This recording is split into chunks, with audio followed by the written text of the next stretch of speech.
All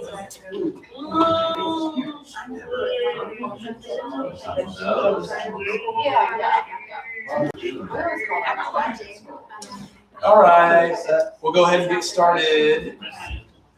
For those of you who could not be here with us Sunday mornings, we are talking about creating a godly marriage from Ephesians chapter 5. And then Wednesday nights, we're talking about biblical marriages. Not necessarily godly marriages, examples of all kinds of marriages from the Bible. Therefore, biblical marriages. Not always great. But what I want to do is jog our memories about what we talked about Sunday morning. So someone get for us as we start out Ephesians 5, verses 25 through 30. Ephesians 5, 25 through 30.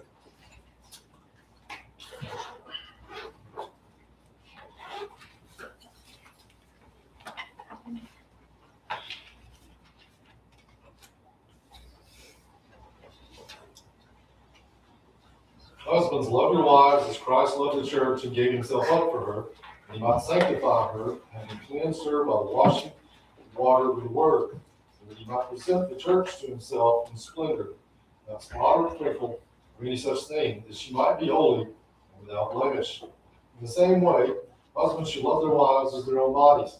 He who loves his wife loves himself. No one ever hated his own flesh, but nourishes and cherishes it, just as Christ does the church, because we are members of his body. So we talked about the guy's responsibility in the marriage relationship. For all the comments and talk about women remaining silent in church and all that kind of stuff, it's interesting to me that Ephesians 5, where it discusses marriages, who is it mostly talking about? Men. Usually the dudes, right? So it's like a little bit about the lady, bear with your guy and submit to him. And then mostly it's like, hey, remember Jesus' example, you gotta be that. If you're really gonna do this for real, you gotta really be that. So that's most of what Ephesians 5 is about. What I wanted to do tonight is talk about, I think, one of the better examples of a healthy relationship and also a good, dutiful husband, and that is the man Boaz and Ruth. So women power. We're talking about one of the two official stories that you can tell at Ladies' Day. We're turning to Ruth. Whoop, whoop. Ladies, have you heard this one before? No, never heard this story in your life. So we're going to pretend like we never heard it in our lives. The book of Ruth. I want to go through here and talk about some of the good examples that we see from this relationship, particularly from Boaz. Not saying ladies aren't important, because again, look, women. I got you, girl. Work it, queen. I don't know. We'll glitter stuff and paint it pink. I don't know. I'm a little uncomfortable. Okay. I'm glad I'm not the only one. Yeah, you're being way more feminist than me right now. Listen, y'all just sit back and relax, and I'll talk for you. Go, ladies. That's how it should be. Moving on. The book of Ruth. Go to, someone get for us Ruth 1. We're actually going to read Ruth 1. Someone brave. You know what that means. Read verses 1 through 7. Someone who wants to try these names. Ruth 1, 1 through 7. In the days when the judges ruled, there was a famine in the land, and a man of Bethlehem in Judah went to sojourn in the country of Moab, he and his wife and his 2 sons. The name of the man was Elimelech, and the name of his wife Naomi, and the names of his 2 sons were Mahlon and Chilion. They were Ephrathites from Bethlehem in Judah. They went into the country of Moab and remained there. But Elimelech, the husband of Naomi, died, and she was left with her 2 sons. These took Moabite wives. The name of one was Orpah, and the name of the other Ruth. They lived there about 10 years, and both Mahlon and Chilion died, so that the woman that was left without her 2 sons and her husband. Then she arose with her daughters-in-law to return from the country of Moab, for she had heard in the fields of Moab that the Lord had visited his people and given them food. So she set out from the place where she was with her 2 daughters-in-law, and then went on to the way to return to the land of Judah. So summarize what's going on here. It was good. Honestly, I wasn't going to say anything, but that was pretty good. You just like breezed through it, and I was like, it's pretty good. I'm not saying I doubted you. Appreciate it. All right. So what is the context here? What is the setting of the story? The dudes die and the women are left alone. Pretty much. It sounds like the beginning of an old Full Western movie. comprehension too. Yeah. You read an outline of all those Yes. things. And they're And he hungry. retained it. And Yeah. they're hungry. They are hungry. Why are they hungry? Ain't no men there to get food. Close.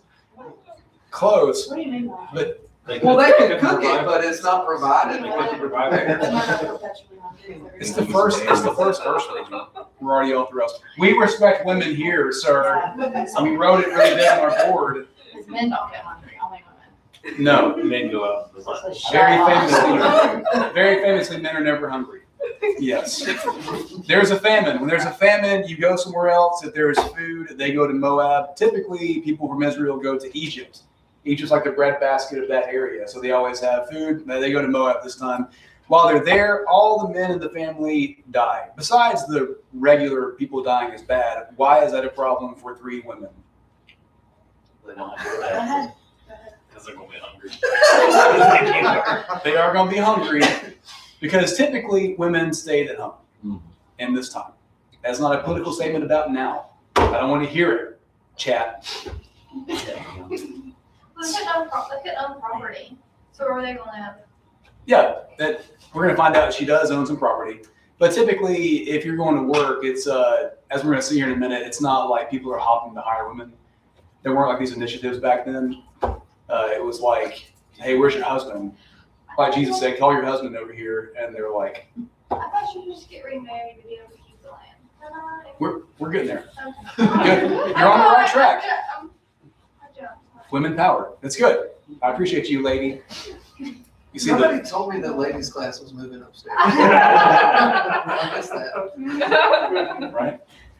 So all the guys die, which effectively means all the income dies. Naomi is very, very depressed about this, as you would be, not only because everyone around her husband passes away and her loved ones pass away, but also she gets the feeling like I'm alone. I'm just going to go back. I don't know if I'm ever going to get remarried. So she's really down in the dumps. Ruth very famously says, if where you ever go, you go, I'll go. Your gods will be my God. So Ruth is abandoning her Moabite heritage to become an Israelite, more specifically a Bethlehemite. Did you like that? Pronunciation. Thoughts or comments so far? On the same page? Is that in the Bible?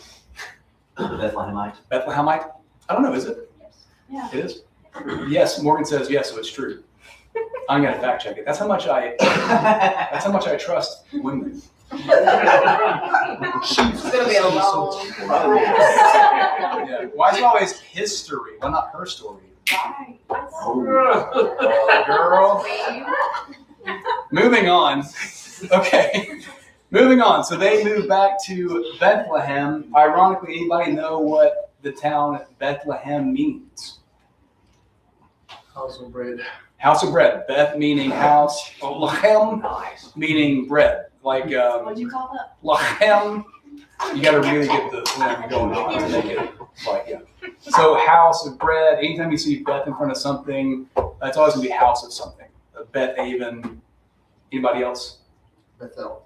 Bethel, house of God. Good. Yeah. So they're going back to house of bread. Is it just a coincidence that they found bread? No, they got food now. So let's go Ruth chapter 2 and someone get verses 1 through 3. Ruth 2 verses 1 through 3. Now Naomi had a relative of her husband's, a worthy man of the clan of Elimelech, whose name was Boaz. And Ruth the Moabite said to Naomi, let me go to the field and glean among the ears of grain after him, in whose sight I shall find favor. And she said to her, go, my daughter. So she set out and went and gleaned in the field after the reapers. And she happened to come to the part of the field belonging to Boaz, who was of the clan of Elimelech. They get back to Bethlehem. What is Ruth's plan to provide for her and her mother-in-law? Glean. Glean. What's that mean? Go get the leftovers out of the field. Leftovers. Yeah. Again, just showing you that Ruth's not like, I'm out here trying to find a job. No, Ruth is like, we have to do what we can. So in the Jewish law, there was a rule, leave the edges of your field for the poor. Ruth is saying, we already have a connection here. I'm going to go see if he's cool with me getting some of this left over for just us. Everybody on the same page? Questions so far? Okay, before we go further, what could go wrong here, potentially? Just what could go wrong with this plan? Well, there might not be any left over, depending upon who's collecting and what the crop looked like. Could be out. This is an open answer. I'm not looking for anything like in particular. It's just this is the plan so far. What could go wrong? She's a foreigner there too, so. She's from Moab. They're not super close. Yeah. They got some family drama. So Ruth the Moabite, and they're like, She get bit by a snake. I was thinking pack of wild dogs. But yeah. hey, to your point, we don't know exactly how old Naomi is, but is she able to get around and do this if Ruth's not there? I don't know. That's a possibility. What about this Boaz guy? They have a connection. We're assuming he's a good guy. What if he's not? This is my field. Get out of here. Right? So a lot of things could go wrong, but luckily they go good. Let's get Ruth chapter 2. Is that it? Somebody clear your throat? Oh, normally that's Morgan's sign to be like, I have something to say. I respect you, girl. All right. Ruth chapter 2. Let's go 4 through 7. Ruth chapter 2, 4 through 7.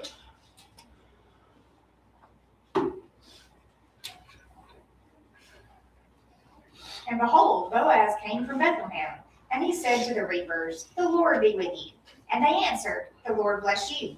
Then Boaz said to his young man who was in charge of the reapers, "Whose young woman is this?" And the servant who was in charge of the reapers answered, "She is the young Moabite woman who came back with Naomi from the country of Moab." She said, "Please let me glean and gather among the sheaves after the reapers." So she came, and she has continued from early morning until now, except for a short rest. Already get a good impression of Boaz. He comes up, he's like, "What up?" Everybody's like, "Deuces." It's a good vibe. You got a good vibe. Like, he's not begrudging his employees, like everything's good. And then he looks over and he sees someone new. Instead of asking someone, "Who are you and what are you doing here?" He's kind of gathering some intel. This could either go good or bad. We're going to find out. Continue reading. Someone get for us, let's see, 8 through 13. Ruth chapter 2, 8 through 13.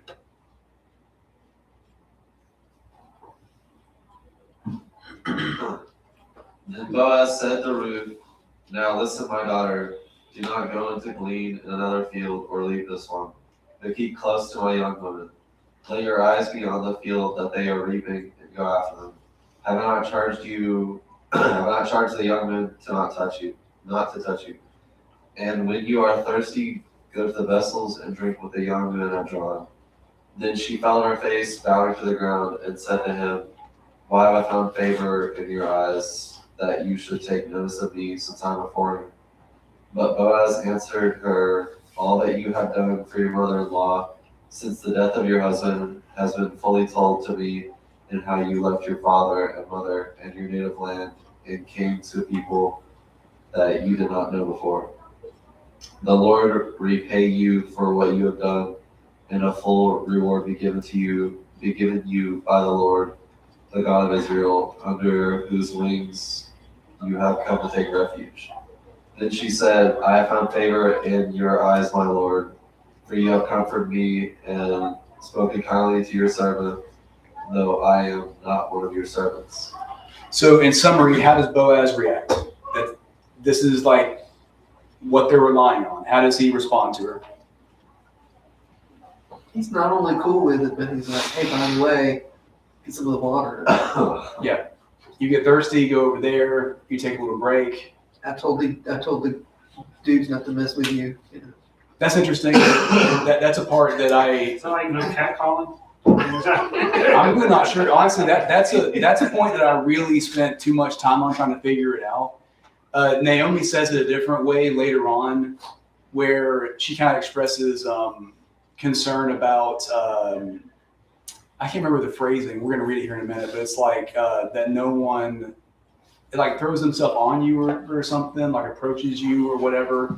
That read it however you want, catcalling, just regular bothering, or something more devious. I mean, is this stuff liable to happen to a single lady out on the edges of the field, whatever that is? I think so. So Boaz is like, I've taken care of it. Don't worry about it. Later on in verse 14, they're all taking a little break and, getting lunch. He says, come eat with us. You don't have to stay by yourself. Come on over and eat with us. And then as they're all getting along, Boaz tells his guys, hey, let her get more. When you go get some of your own, take some of your own and give it to her. Like going above and beyond. Which kind of does a, like, in that first initial part there, Yep. he tells her, follow after them in the field that they're in. So you're not getting the leftovers and digging through scraps everywhere. Yep. There's standing stalks ready to be Yep. picked. And so you're basically first, he's like, get the first fruits so that, and then after that, he's like, actually, y'all give her some as you go. So far, great. Like this couldn't have been any better, right? This is really awesome. Everything's going good. I do want to mention, is anything creepy about this relationship yet? I wanted to bring that up because sometimes people think to be nice to somebody who you may or may not be romantically attracted to, you got to make it creepy. You don't. Sometimes you just got to treat them with respect, and the creepy part comes later. When you ask them, would you like to talk to me more? And they're like, okay. So this is a good vibe. This is a give a mortgage? future respect. We will get to that. Any questions or comments? We good so far? Well, so I was gonna say, when you think about the field, I mean, how big could the field be, right? Like Yep. if they're doing whatever in the middle of the field, the outside may be further than you can see, right? So, I mean, if you're a single female on the outside, there may not necessarily be protection. And if you're a foreigner, you're not in a group of women. Yep. So it might be more dangerous. Yep. So it may be not necessarily he's being creepy, but he's Right. being more conscientious because he knows she may be more of a target Yes. than other people. Yeah. No, I totally agree. Not just being a woman, but being a foreign Yes. woman too. Like there's Yeah. just no. Family or anything anything. Yeah. A single foreign young woman by herself, right? So again, Boaz says, don't go anywhere else. You're good. I told my guys, leave you alone. Keep an eye out on you. If you need anything, come see me. Good. Like these are good vibes. Boaz is passing the test. Other comments or questions? So I do not mean this in any racist way. Let me first say that. We're already talking about women, and you're gonna bring it up. Yeah. All right. So, But- it is my understanding that the people of Moab were a darker skin color by a lot than the Israelite people. Is it the red thing? Or was that somebody else? Another. But they Edom. are, Yeah, you're right. Yeah. they are very dark colored people and very easily spotted as not from here. Yeah. And so, no one that saw her more than likely would have not known that she doesn't match. Yeah. And they weren't supposed to intermarry with the Moabites as well. So, there's a level of protection in that Mhm. as well, where any old Israelite, get out of my country, what are you doing here, without knowing the story and no one watching it. Yeah. And people were still on the tee. Everybody knows who she is, even if she didn't sound different or look different or whatever. Like when Boaz gets on the scene, everybody knows. Yeah, and immediately he's like, this is that woman. Yeah, and he knows. He's like, oh, that's what the goss has been about. So she's been talked about, right? This is a really vulnerable situation. That's a good point. All right, so let's get to Ruth chapter 3. Let's see. Ruth 3, and someone get for us verses 1 through 6. Ruth chapter 3, 1 through 6.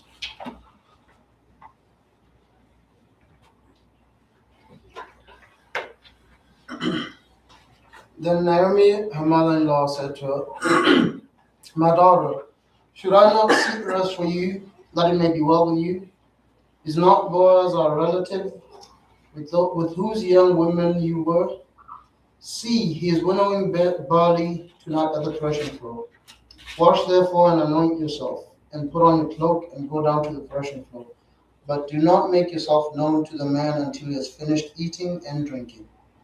But when he lies down, observe the place where he lies. Then go and uncover his feet and lie down, and he will tell you what to do. And she replied, all that you say I will do. So she went down to the threshing floor and did just as her mother-in-law had commanded her. What's the plan? Well, now it's creepy. Yeah, that's great. I'm gonna tell y'all, every good relationship starts with a point that's creepy. Hear me out. So you pass the same person in the hallway where you work every day, and the easy thing to do is be like, what's up? Right? And like, I don't want to really engage any further. It gets weird when you say, hey, I'm so-and-so. And you start talking about whatever. But the person you're really close with now, whatever relationship that looks like, had to start with a little bit of creepiness. Right or wrong? Like I asked this one out and she said, I guess. And I was like, guess. So, Morgan, how did I end up asking you that? What? You stop me in the parking lot at night. Yeah.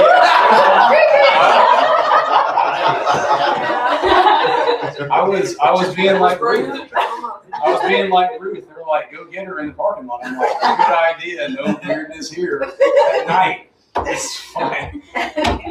Yeah. was So there any catcalling involved? just from Morgan. You didn't- Yeah. I respect you, girl. Okay, this is the plan. We're gonna wait until night. Creepy. Gonna get all dolled up. Okay. And we're gonna wait until you're asleep. And follow you home first. Follow you home, make sure you're drunk and asleep. And look at his feet. At the threshing floor. Right, and straight to the. And The get threshing floor. Uncover his feet and wait. All right, this is where I'm going to tell you there is a strain of thought out there that uncovering feet and covering feet is some kind of innuendo for something Yeah, that's what we're else. discussing. I didn't know that. I am in the camp that, based on the context here, we are reading into that, or people who are asserting that is reading into it. Anybody opposed? No, you All right, good. I'm opposed. All right. Do I need to defend? Not necessarily. Okay. I'm gonna not defend right now. Okay. we are alive. Okay. I'd say he was asleep and he woke up and immediately understood the situation. So I think it was some kind of message when he found his feet. Was that the idea that your feet get cold? And it's a terrible feeling. You can imagine, he's just had a full day. This man, Yeah. and he's dead asleep. And I guess he saw her earlier in the day, but she comes and uncovers this. Yeah. Well, maybe it's not the uncovering of the feet that was the sign, but her laying at his feet. Yeah, So some there strange is- woman standing at the So foot of there my is a bed. thing. Like waking It's up kind and of a there's sign, somebody So think forgetting about. my feet are covered or not. That's See, weird. I never thought I'd be teaching the Bible class talking about feet. This is very, as we said tonight, very Gen Z of us to do. You think about when the New Testament says that Christ has had everything put under his feet. What does that mean? What does it mean that? Belongs to him. Yeah, he owns it, right? So she is symbolically uncovering his feet, putting herself under him, and guess what her request is? When he wakes up and he's like, good Lord, what is this really beautiful woman doing at the threshing floor and my feet are uncovered? She says, take me under your care. I want to be under your care, right? So I'm going more of that route than anything other than that. And Boaz's response is kind of funny. Verse 7 of chapter 3. When Boaz was eaten and drunk, his heart was merry. He went to lie down at the heap of grain. Very romantic. She came softly and uncovered his feet, lay down at midnight. The man was startled. Turned over, and behold, a woman lay at his feet, like the tooth fairy. And he said, who are you? Based. She answered, I am Ruth, your servant. Spread your wings over your servant. You are a redeemer, right? Put me under your care. Boaz is like, hey, I really appreciate this because there are other eligible dudes, basically. So like, I'm flattered, more or less, is kind of what he says.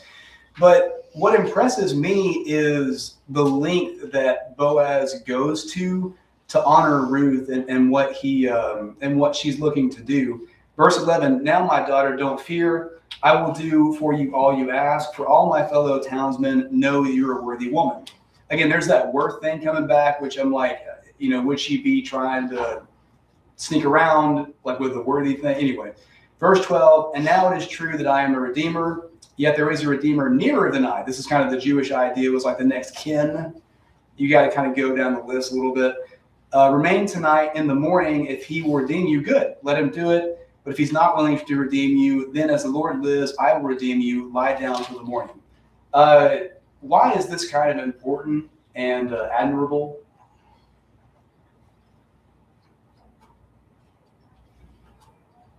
Part of it is his willingness to follow the law. Yeah.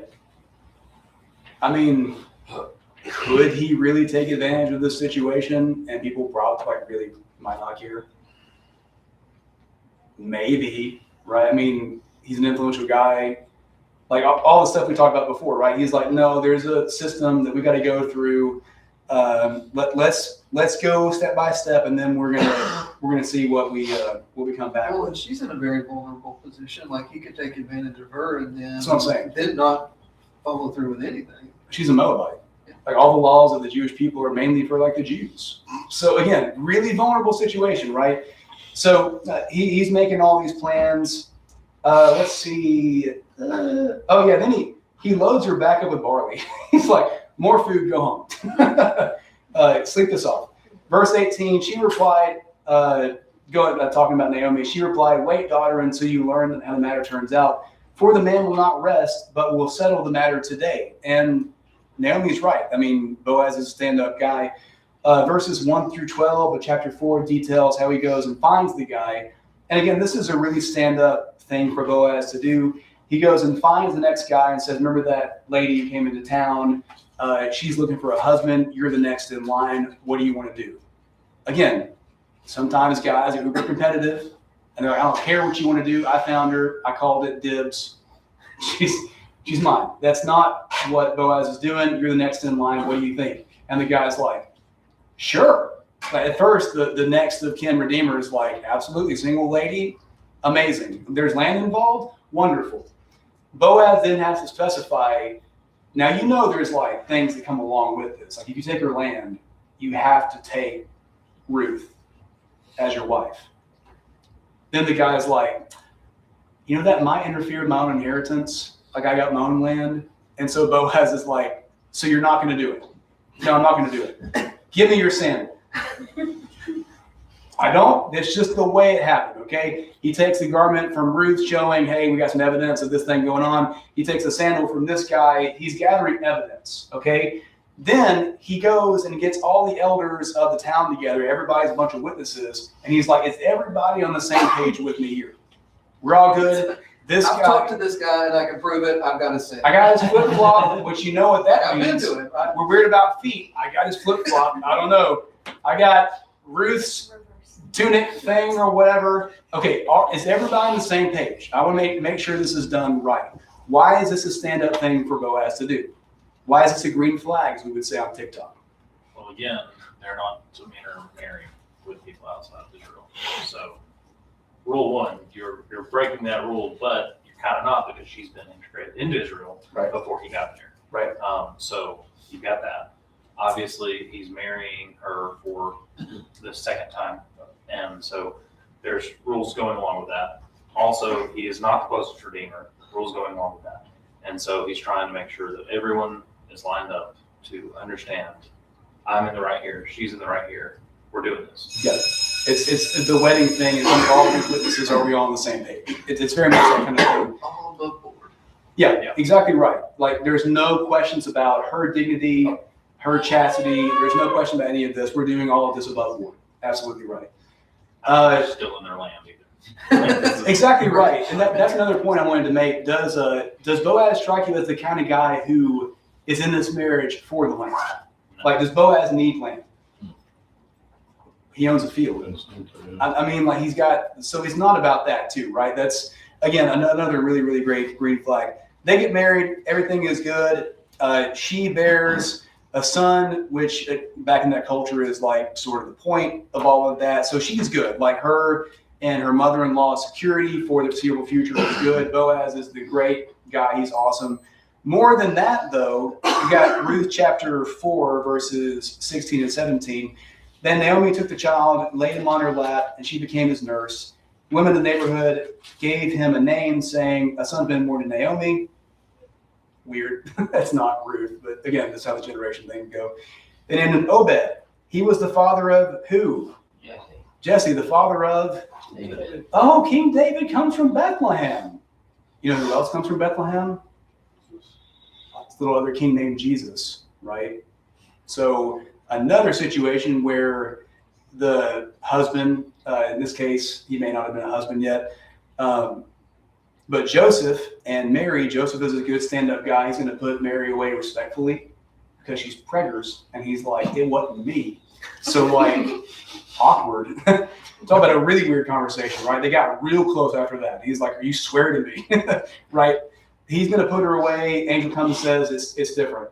So he's going to stick with this. Another green flag guy. And he's like, we're going to back to my family. We're going to have this baby. I'm going to raise it like he's my own. No problem. So Jesus also comes retroactively from another green flag guy, Boaz, who does the right thing because it's the right thing to do. I'm not saying if you do all the right things now, if you're a perfect husband, a perfect dad, you're going to spawn the Messiah, Son of God.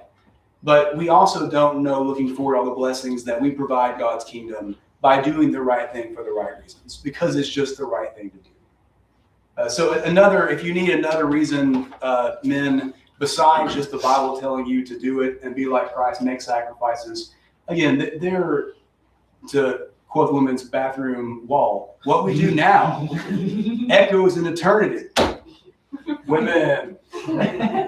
Well, and there's another, that's one more Gentile in the lineage of Christ as a